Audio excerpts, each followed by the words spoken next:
you. Okay, so hand over to John. John's two areas are accessible by default and anti-social networking. Thank you. Okay, I'll start by saying that, of course, I agree with all of this, and it's very difficult not to agree, and it's very difficult to... I think we have a difficult situation here where we have to try and think of the priorities amongst a list of things that we think should happen entirely anyway.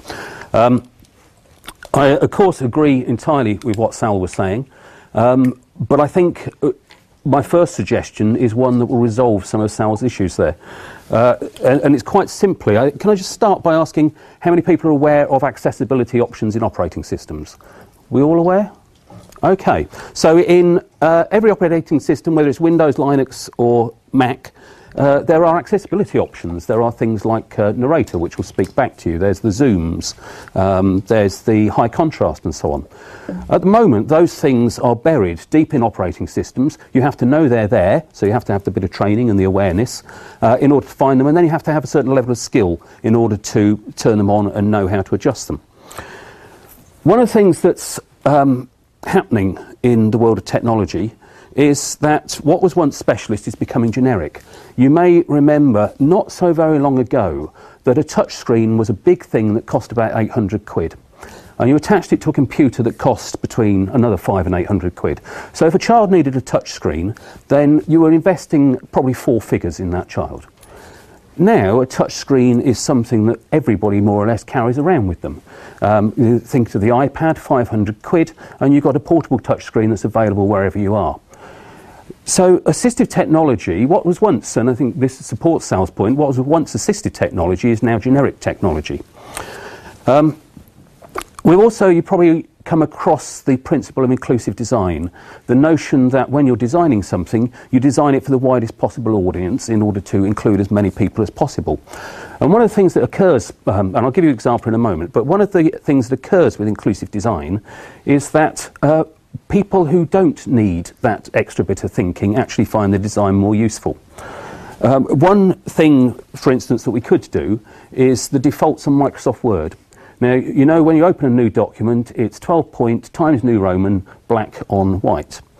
If you look at the advice on the BDA website, the BDA suggests that some people who are dyslexic find that that combination, black and white, is difficult to read, and that they prefer other colour combinations, the most common of which is dark blue on cream. And they prefer a cursive font, so something like Arial or Comic Sans, and they prefer a larger font size, say 14-point.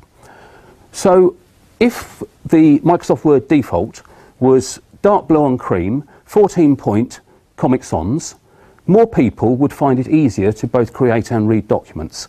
And those of us who aren't dyslexic wouldn't be affected. In fact, those of us who aren't dyslexic might find that we actually prefer to read 14-point dark blue on cream. Yeah?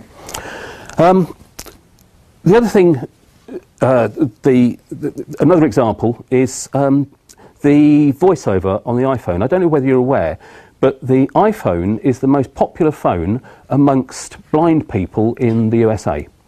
Now that's counterintuitive because it's not tactile, yeah? But the reason is that a blind person can use an iPhone straight out of the box. They don't need a sighted person to set it up for them. So again, it's an example of where the assistive technology is right up front. It's not hidden away somewhere you have to go and look for. You don't have to go and find it. You might need to know that there's voiceover there, but three-finger tap, voiceover's on, and off you go. So other things, let's say high contrast, yeah, larger icons, brighter icons, and a black background. Yeah, sticky keys where you don't need to hold 2 keys down at a time. So I know a lot of people still use caps lock to type a capital, yeah, whereas you just sticky keys, you just hit shift and then the next key and you've got the capital, yeah. So all of those things are in our machines, and all I'm proposing is that instead of them being hidden away, we bring them to the forefront. More people are immediately aware of their existence, so we upskill and make aware. We also give them the choice, if they want, to turn them off. But we may well find that taking that approach means that that technology becomes more usable for more of us, more of the time. My second point, my second suggestion, is around social networking. Can I just ask if anybody is not on Facebook? Thank you. Thank you. Okay. Is that possibly because, it may be that that's because you are a private individual who doesn't need to be telling the world their doings all the time, and they don't necessarily need to be finding out what the world's doing all the time? Yeah, that they've just been to IKEA, they've had a Chinese takeaway, the cat's been sick, that kind of thing, and it's not necessarily information you need, yeah? But increasingly, the virtual social world is becoming important, and it's particularly important, it seems, particularly indulged in by young people. And it's obviously not just Facebook, it's the LinkedIns, it's the Twitters, it was once MySpace, it's Bebo. I'm sure there's plenty of others that I'm missing here. For those with special educational needs and disabilities, that virtual world can actually become increasingly important. I work with a school for the deaf in North London. There are 32 boroughs in London, and that school takes kids from 16 London boroughs. So when they go home at the end of their day, their mates may actually now be literally halfway across London. Being deaf, sometimes, not deliberately, but sometimes even at home in their families, they can become isolated because they may be a hearing family who are not necessarily signing all the time, and they're not necessarily included in. So those students spend a lot of time on Facebook, online, talking to their mates in this virtual world. But what happens is that it's not just the mates from their similarly deaf mates, it's actually lots of other mates.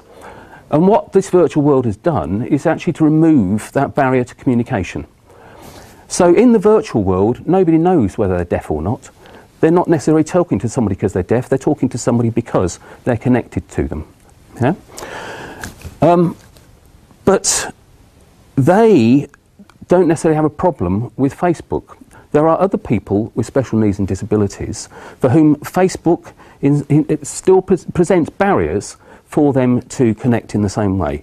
Facebook, the interface is not particularly intuitive. Sometimes I still struggle with Facebook trying to find the bits that I want to find. It's text-driven. You have to put in a comment. Even if you post a photo, somebody replies with a comment, yeah? With text. So there are barriers to people getting involved. Now, in the real world, we have taken a very inclusive approach to design in the real world. If you think about, say, even this building, the size of the doors, the ramps, the signage, the desks, all those kinds of things, we actually legislate about making sure that the real world is accessible and inclusive. But we're not doing the same, it seems to me, with that virtual world. And yet the virtual world offers such great opportunities to remove barriers and include, and also to literally remove the barriers in the sense that you're no longer defined by a disability. You are the person that you are, and you can connect with others on a very equal setting. Yeah? So what I'm proposing is that we need to take the virtual world, the social networking, very seriously, almost as the human rights issue, and allow those who wish to connect the best opportunity we can so that they can connect, or possibly choose not to connect, as some people here have, yeah?